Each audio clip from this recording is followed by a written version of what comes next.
Welcome back to Regular Secular Mama, where I share homeschooling tips from a strictly secular worldview. In this video, I'm going to go over all of the curriculum and resources we used last year when our kids were 4th and 2nd grade. This is not going to be an in-depth curriculum review.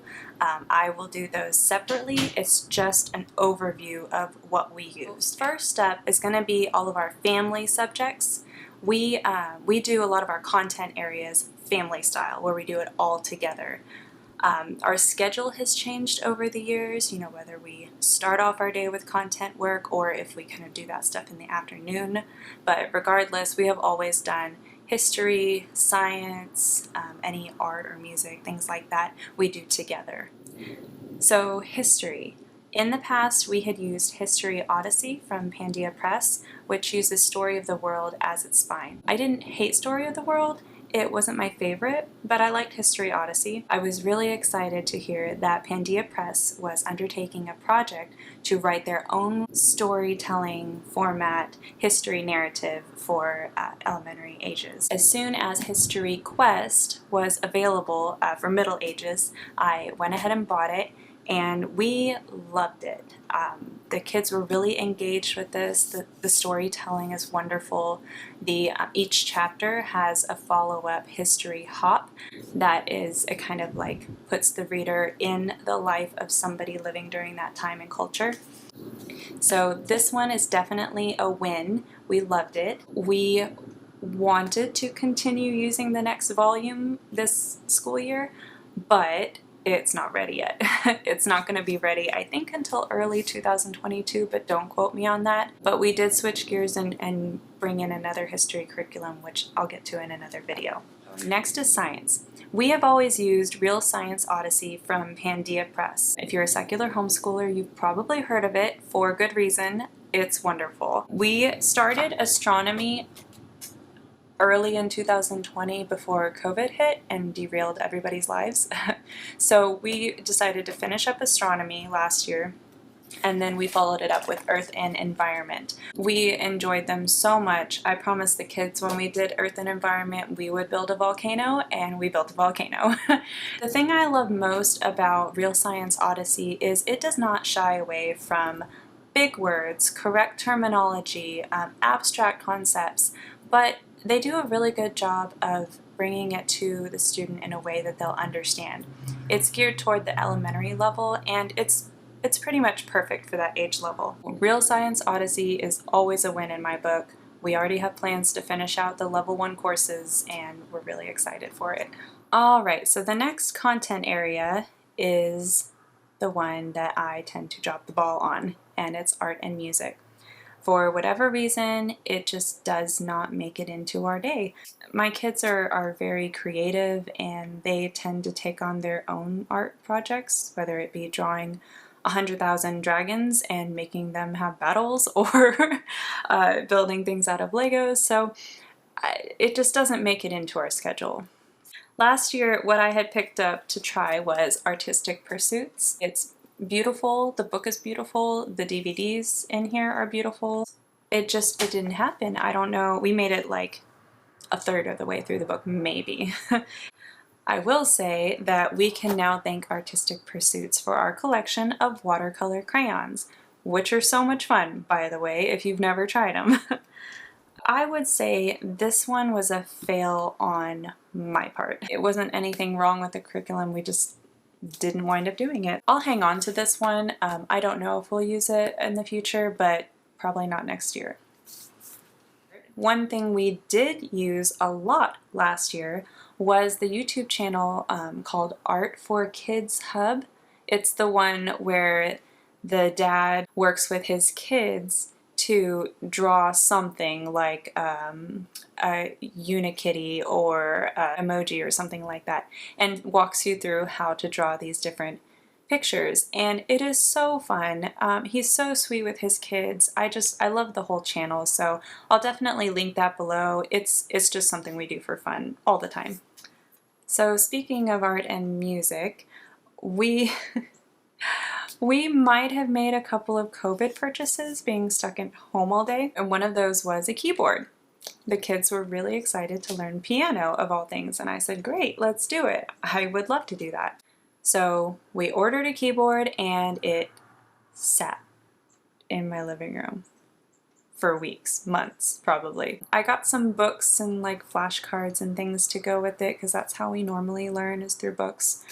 It just didn't happen. I guess they weren't very interesting, or maybe I wasn't sure how to like teach this to them. But we have something better for next year, so that's going a little bit better now.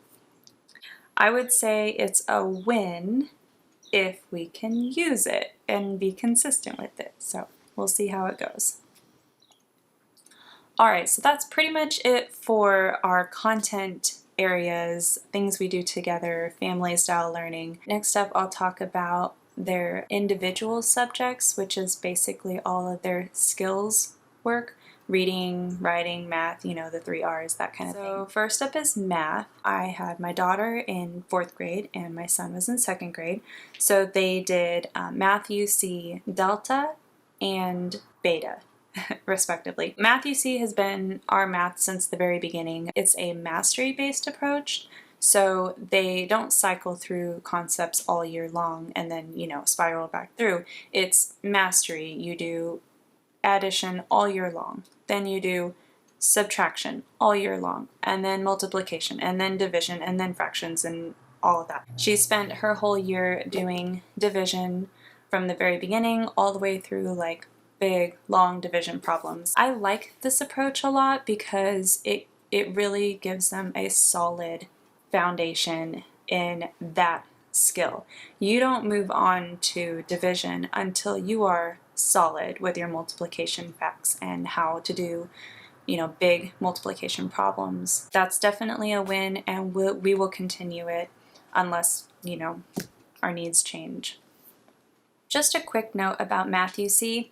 There are some homeschooling groups out there that don't consider Math UC to be secular because the company, I believe, doesn't quite fit the definition of secular. They do have one course that's titled Stewardship that I think covers things like keeping a bank account, checkbooks, credit cards, things like that. But that one I believe is faith-based. I have experience with levels primer through epsilon, and I have looked at pre-algebra myself, and I have never seen anything that I wouldn't consider secular.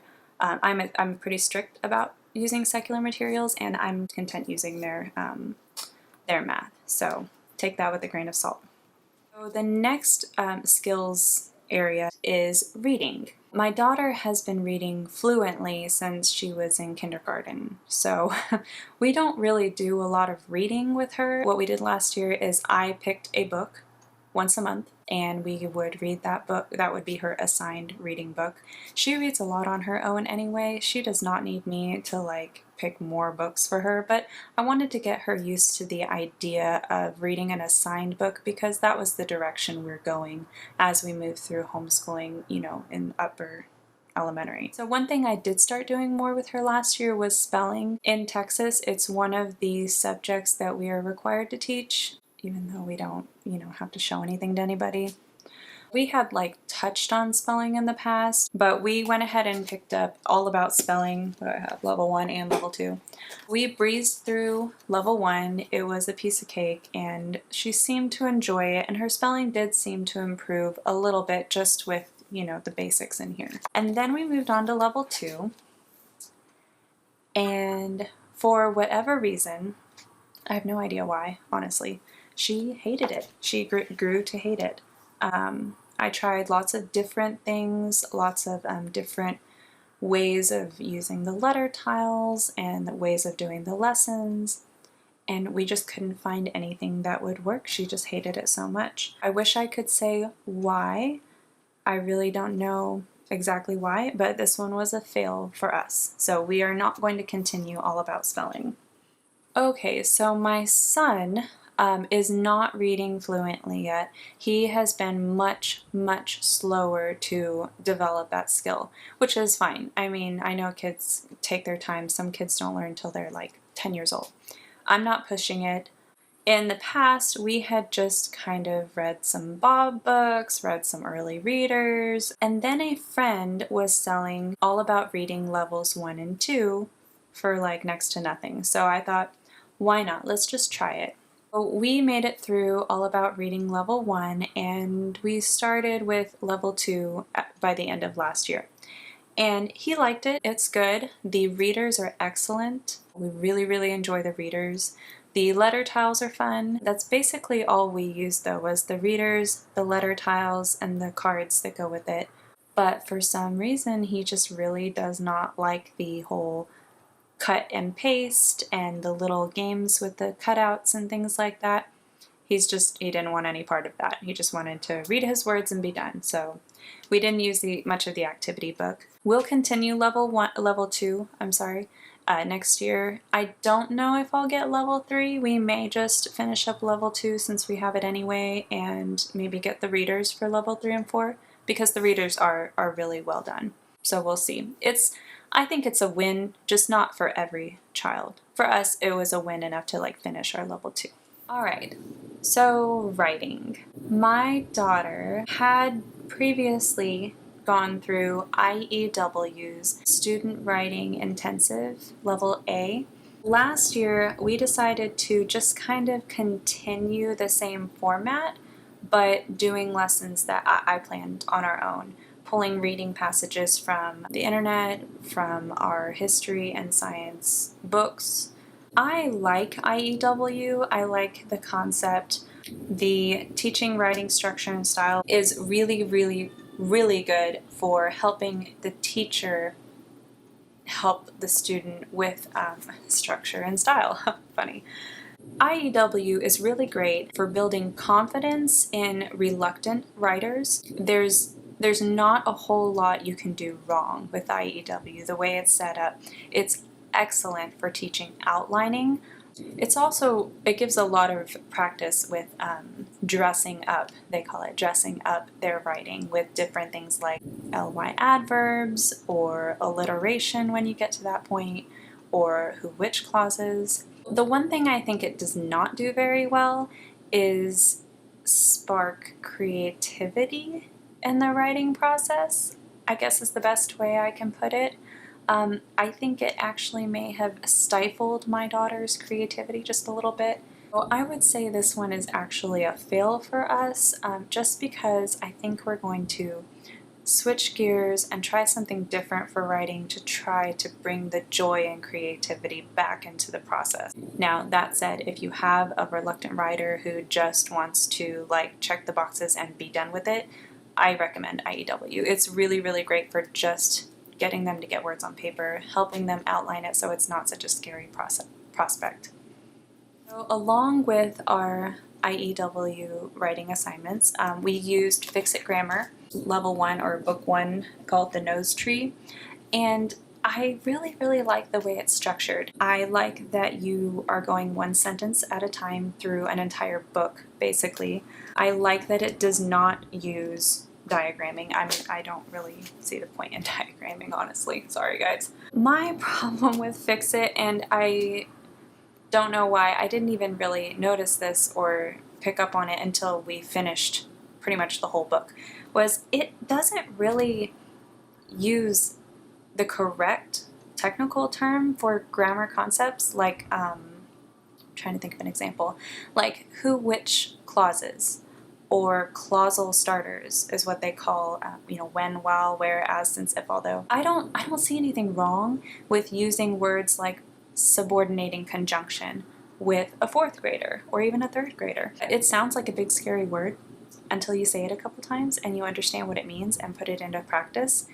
And then you know what a subordinating conjunction is. And then you can call it a subordinating conjunction for the rest of your life and people know what you're talking about. For that reason, and because we're going to switch gears and use a different writing curriculum anyway, I would say this one was a fail for us last year, and I'll hang on to it in case, we come back to it in the future, but I think we'll go with something else.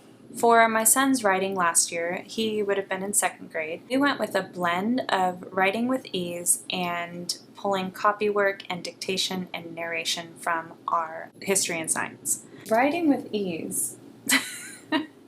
is written by Susan Weisbauer. I really like writing with these, especially for the early elementary years. It's basically a more structured approach to Charlotte Mason writing concepts.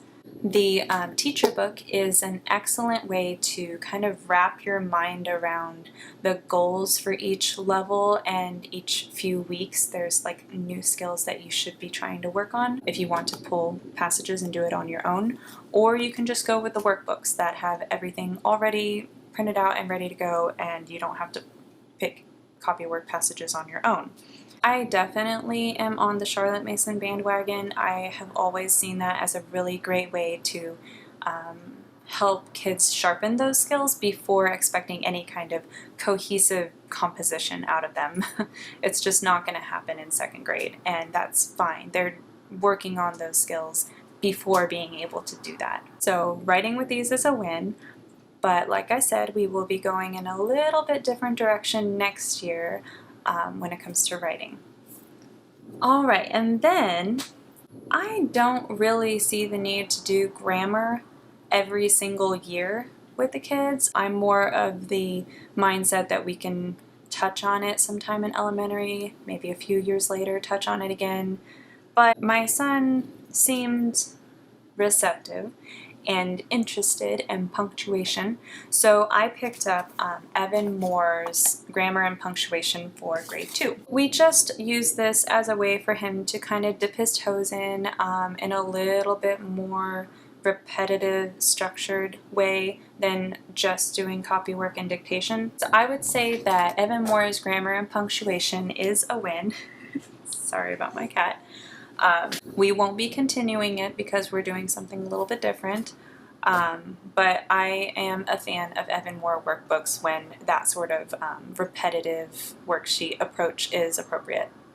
Alright, my cat won't leave me alone, so he's just going to hang out with us. So I guess the last skill that the kids work on is cursive. It's one of those homeschooling subjects that's not super important, I guess, but it's kind of fun, and I think it's important to at least know how to read cursive. My daughter already learned cursive, and what she did was she copied her fix-it grammar passages, her sentences, in cursive, and that was like killing two birds with one stone. But my son was really interested in learning cursive too. It was one thing he asked for, so what we use is a YouTube channel's playlist. It's called HEV Project, I believe, but they have a playlist that is going through all the strokes to form cursive letters. So each letter is covered based on the stroke used for that letter. It's a much more intuitive way to learn cursive, and it has free printables linked in the playlist. It's really great, and it's free, so I'll definitely link that one below. That one is a win for us. We've already gone through all the videos, so we'll just continue doing some copywork in cursive. Whew. Okay, that's about it. I'm sorry that the lighting is a little weird. The sun was going down as I was filming that. I hope that was helpful. If it was, please give this video a thumbs up and be sure to subscribe. Let me know in the comments down below if you've used any of these in your home and what you thought. I'm always interested to hear other people's experiences. Alright, so thanks for watching. Bye!